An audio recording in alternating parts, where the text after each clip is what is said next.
So hello guys, आज हम इस वीडियो के अंदर पढ़ने वाले हैं ऑफर एंड एक्सेप्टेंस। तो पहले आता है the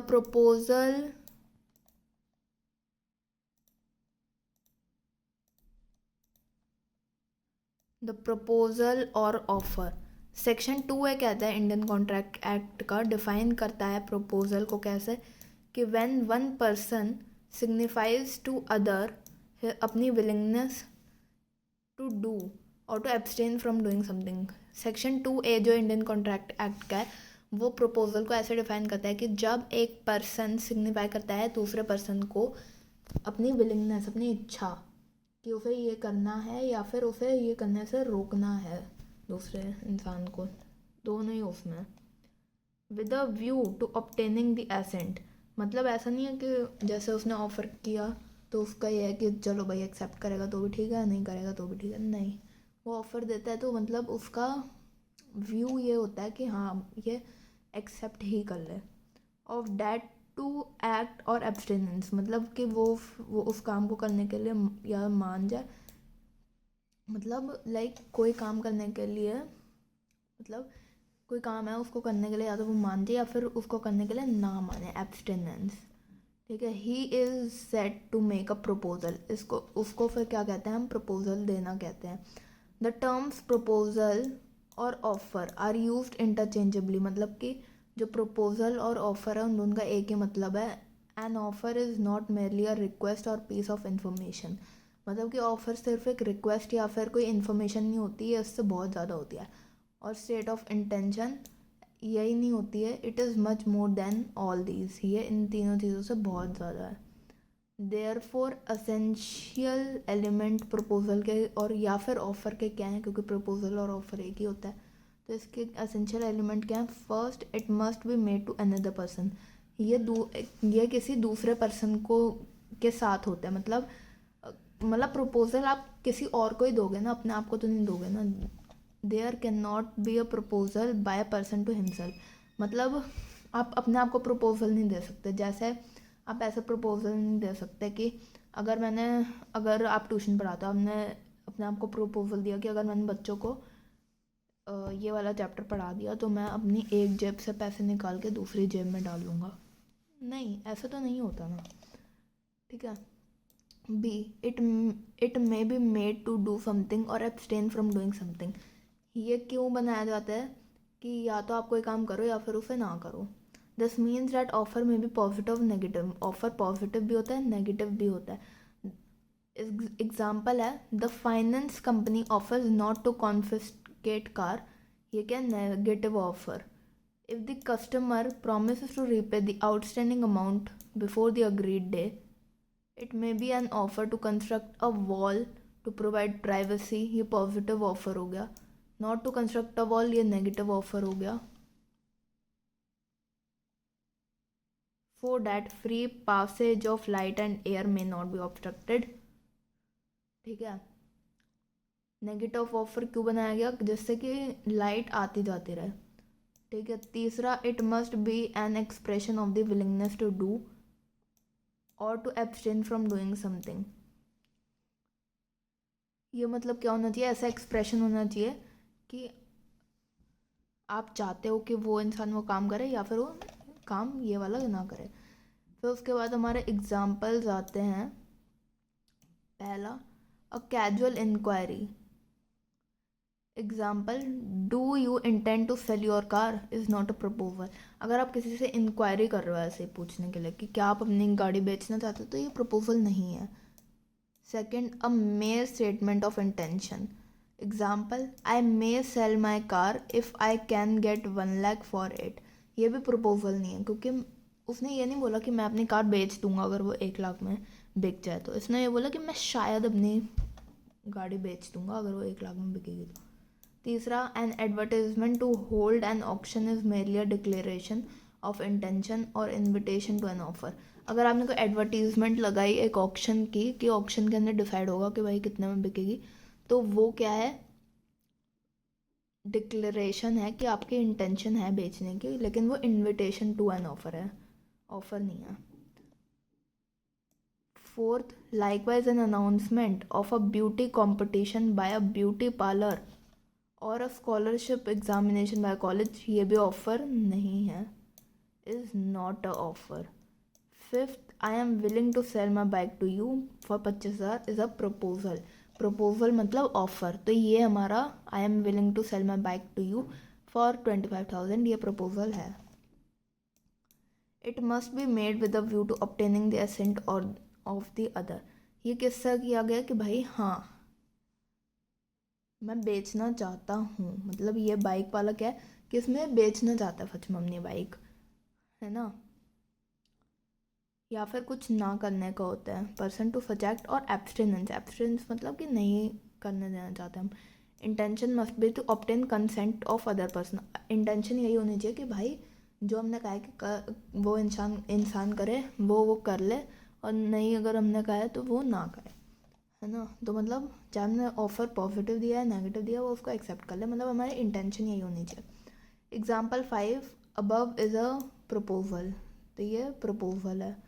end as it is an expression of willingness to sell a bike, जैसे कि इसके अंदर हमें विलिंगनेस दिख रही है कि भाई वो बेचना चाहता है bike, have been made with the object of obtaining the assent of other party, ये किससे की गई है कि भाई वो बंदा चाहता है सामने वाले का एसेंट लेना। अब है the person making the proposal, जो पर्सन प्रपोजल दे रहा है ऑफर दे रहा है उसको हम कहते हैं प्रोमिसर या फिर ऑफरर, और जो पर्सन को दे रहा है the person to whom the offer is made is called the offeree and the person accepting the offer is called the promisee या acceptor। ठीक है, the person to whom the offer is made, जिस person को offer दिया गया है उसको हम कहते हैं ऑफरी, और फिर अगर उस पर्सन ने एक्सेप्ट कर लिया तो वो प्रोमिसी बन जाएगा या फिर एक्सेप्टर बन जाएगा। अब हमारा क्या था some important concepts with regard to offer. ठीक है, पहला an offer may be express और इम्प्लाइड, ऑफर कैसा हो सकता है एक्सप्रेस और इम्प्लाइड हो सकता है। An offer may be made इधर बाय वर्ड्स और बाय कंडक्ट, ऑफर कैसे बन सकता है या तो वर्ड्स से या फिर कंडक्ट मतलब कि एक्शन से। एक्सप्रेस ऑफर अब क्या है, an offer which is made by word spoken or written is called express offer. अगर आपने वर्ड से, अगर आपने अक्षरों का यूज़ करके आपने बोला कि मुझे अपनी गाड़ी बेचनी है तो वो भी वो ऑफर हुआ। अगर आपने रिटन लिख के ये दिखाया कि मुझे बेचनी है गाड़ी तो वो भी वो ऑफर हुआ और एक्सप्रेस ऑफर हुआ। अब एग्जांपल क्या है इसके, पहला ए ने बी को कहा will you purchase my car for 1 lakh. ठीक है, तो ए ने कहा स्पोक किया उसने बोला, तो इसलिए क्या है एक्सप्रेस ऑफर है। एंड ए एडवर्टाइज करता है न्यूज़पेपर में that I will pay 10,000 to anyone who traces my missing dog, कोई भी अगर मेरे खोए हुए कुत्ते को ढूंढेगा तो मैं उसको 10,000 रुपये दूंगा। उसने इसकी एड छापी न्यूज़पेपर में, तो ये क्या हो गया छापी न्यूज़पेपर में तो रिटर्न हो गया ये। ठीक है, तो भी ये एक्सप्रेस ऑफर हो गया। अब implied, N offer which is conducted from the conduct of a person और द सर्कमस्टांसेस या फिर सिचुएशन ऐसी है of the case is implied offer. ठीक है, एग्जाम्पल ले लेते हैं इसका। एक ट्रांसपोर्ट कंपनी है runs buses on different routes to carry passenger, there is an implied offer by the transport company to carry passengers for a certain fare। ठीक है, अगर कोई ट्रांसपोर्ट कंपनी है वो अपनी गाड़ियाँ चलाती है अलग अलग रूट पे, बसेस चलती है उसकी, जिससे पैसेंजर को वो जहाँ पे उनको जाना हो वहाँ पे छोड़ दे। ठीक है, तो अगर वो गाड़ी वहाँ पे खड़ी है तो इसका यही मतलब है कि वो पैसों में ही आपको लेके जाएगी, फ्री में तो लेके नहीं जाएगी। ठीक है, तो अगर आप उसके अंदर जाके बैठ गए तो मतलब इसका मतलब है कि आप जाना चाहते हो जहाँ भी वो जा रही है। ठीक है, DMRC running metro on a particular route. ठीक है, DMRC अपनी बसें चला रही है कहीं पे भी, तो इसका मतलब यही है कि वो पैसों में ही लेके जाएगी आपको। एक वेइंग मशीन है, वजन करने की मशीन होती है जो कैप्ट मतलब रखी हुई है रेलवे स्टेशन पे, जो रखी नहीं होती है वो इम्प्लाइड ऑफर है to use machine by inserting necessary coin. उसमें जगह बनी होती है कि भाई कॉइन डालो तभी आपका मतलब वजन होएगा। ठीक है, तो वो क्या है इम्प्लाइड ऑफर है। ऐसे ही ऑटोमेटिक वेंडिंग मशीन्स होती हैं, एयरपोर्ट्स पे ऐसे, तो वो भी इम्प्लाइड ऑफर है कि सेल करना है उनको गुड्स। इसमें एक और केस स्टडी आ गई थॉर्टन वर्सेस शू लेन पार्किंग लिमिटेड की। लॉन डेनिंग जो है उन्होंने क्लियर किया कि ऑफर बनाया जाता है when the proprietor of the machine holds it out as being ready to receive the money। ठीक है, जब वो पैसे लेने के लिए तैयार है उसको प्रोपराइटर, तभी ऑफर दिया जाता है। ठीक है, कोई आपको फ्री में ऑफर नहीं देगा। अगर उसको पैसे चाहिए तभी वो आपको ऑफर दे रहा है। ठीक है, उसको कुछ बदले में चाहिए। The acceptance takes place when the customer puts his money into stall. जो जगह बनी होती है, ऐसी ऐसी एक जगह बनी होती है उन मशीनों के ऊपर, इसमें आपको कॉइन डालना होता है या फिर नोट डालने के लिए आपकी ऐसी मशीन बनी होती है, ऐसी मशीन, ऐसी जगह बनी होती है, उसके अंदर आपको नोट डालना होता है। तो ये अगर इसके अंदर हमने पैसे डाल दिए तो ये आपके एक्सेप्टेंस को दिखाता है। ठीक है, दूसरा ऑफर कैसा हो सकता है, जैसे इम्प्लाइड और एक्सप्रेस था वैसे स्पेसिफिक और जनरल भी हो सकता है। स्पेसिफिक ऑफर क्या है? An offer is to set to be specific when it is made to a definite person और ग्रुप ऑफ पर्सन। ठीक है, किसी ना मतलब किसी जैसे डेफिनेट पर्सन को आपने ऑफर दिया तो उसको हम कहते हैं specific offer. Such an offer can be accepted only by the person और group of person to whom it is made. जिसको आपने फिर ऑफर दिया है ना, किसी भी पर्सन को या फिर ग्रुप ऑफ पर्सन को, वही उसे एक्सेप्ट कर सकता है। Thus where A makes an offer to B to sell his car for 60,000। जहाँ पे ए ने बी को ऑफर दिया अपनी कार बेचने के लिए 60,000 में, तो ये क्या है? Specific offer. बी ही इसको एक्सेप्ट कर सकता है, B alone can accept it. General offer इसको कोई भी एक्सेप्ट कर सकते हैं, सबको दिया गया होता है। A general offer is one which is made to the world at large और पब्लिक इन जनरल। ये पूरी दुनिया को दिया जाता है। It may be accepted by any person by fulfilling required conditions.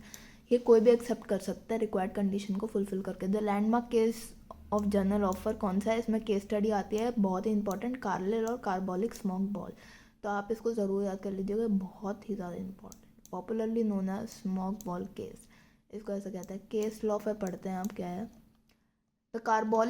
The carbolic smoke ball issued an advertisement in which the company offered to pay £100 to any person who catches influenza after having used their smoke balls।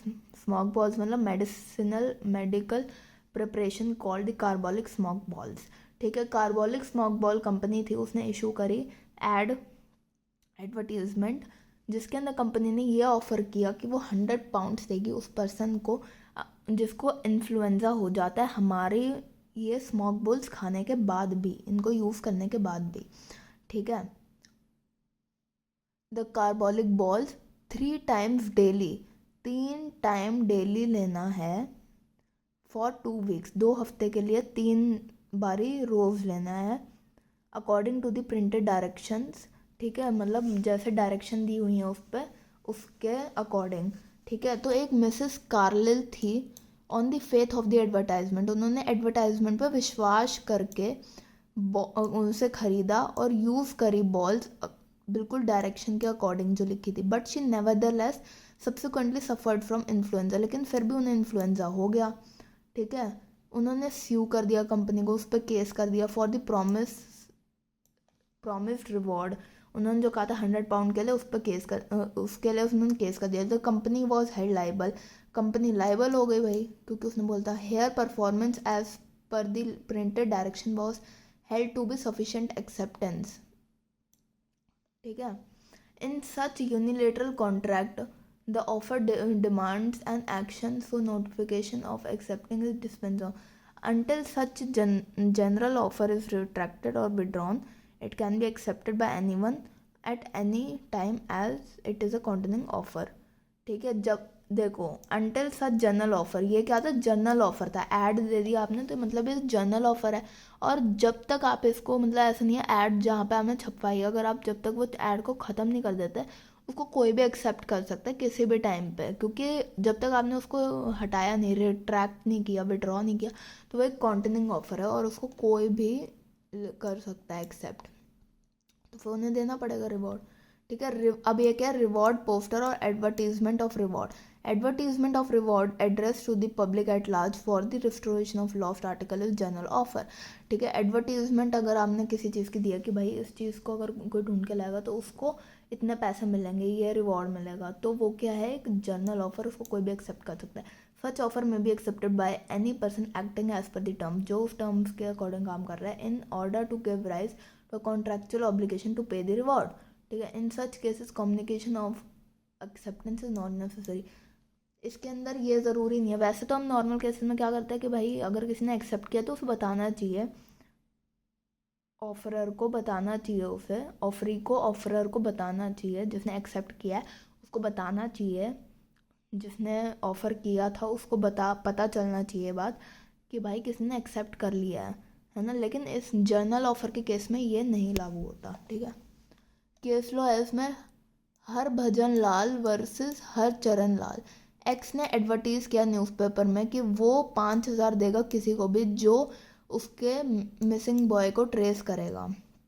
उसका लड़का खो गया, उसने add छपवा दी कि भाई 5,000 देंगे जो भी उसको ढूंढ के लाएगा।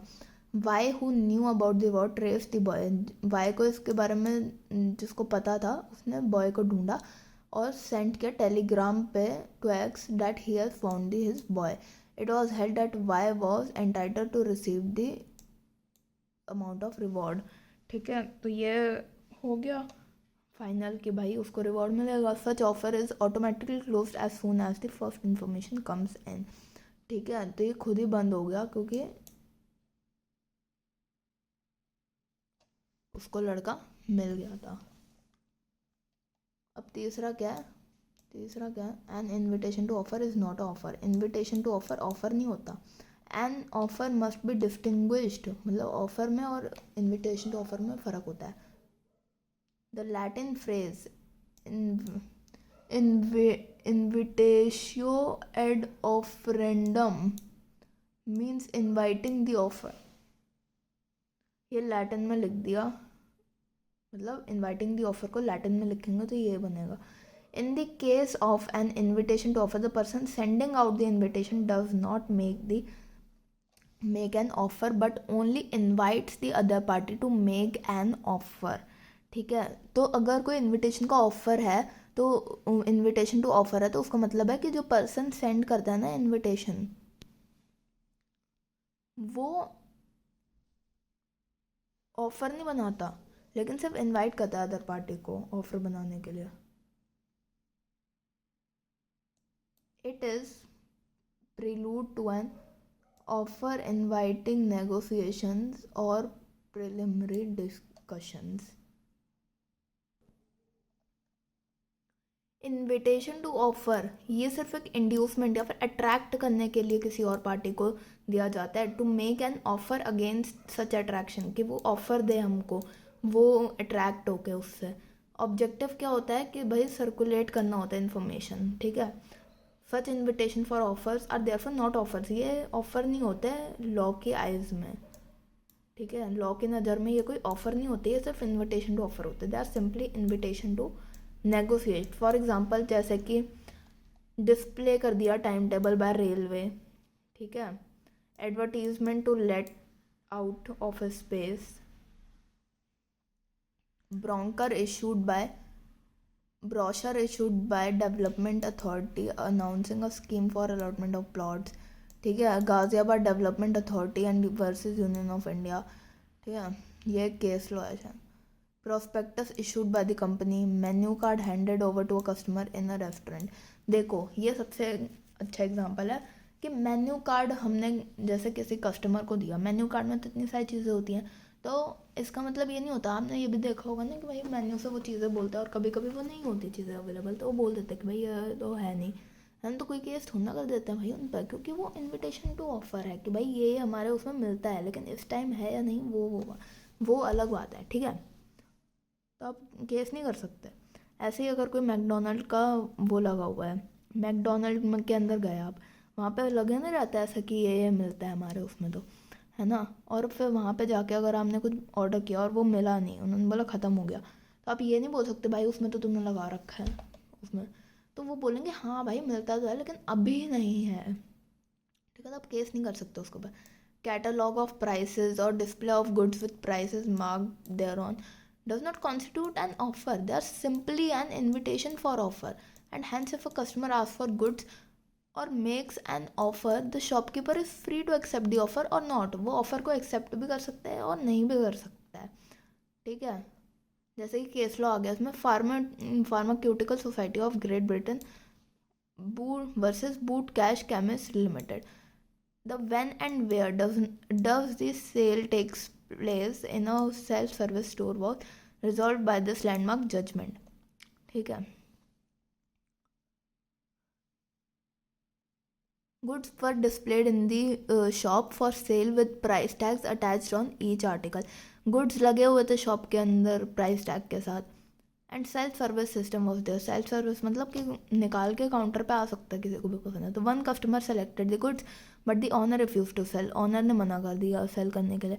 It was held at the display of goods was only an invitation to offer and the selection of goods was an offer by the customer to buy, and refusal by owner was rejection of the offer, and hence there was no contract and the customer had no right to sue the owner, ठीक है। तो मतलब क्या कह रहे हैं कि ये जाना गया कि भाई जो डिस्प्ले था उसके अंदर वो एक इनविटेशन टू ऑफर था, वो क्या था, एक इनविटेशन टू ऑफर था, और सेलेक्शन ऑफ गुड्स करना एक ऑफर था, ठीक है, कस्टमर के द्वारा। लेकिन रिफ्यूज़ कर दिया ऑनर ने, वो रिजेक्शन था ऑफ़र का, है ना। मैंने कहा ना कि ऑफ़र वो करेगा लेकिन ऑफ़र को रिजेक्ट करना या सेलेक्ट करना वो उसकी मर्ज़ी है।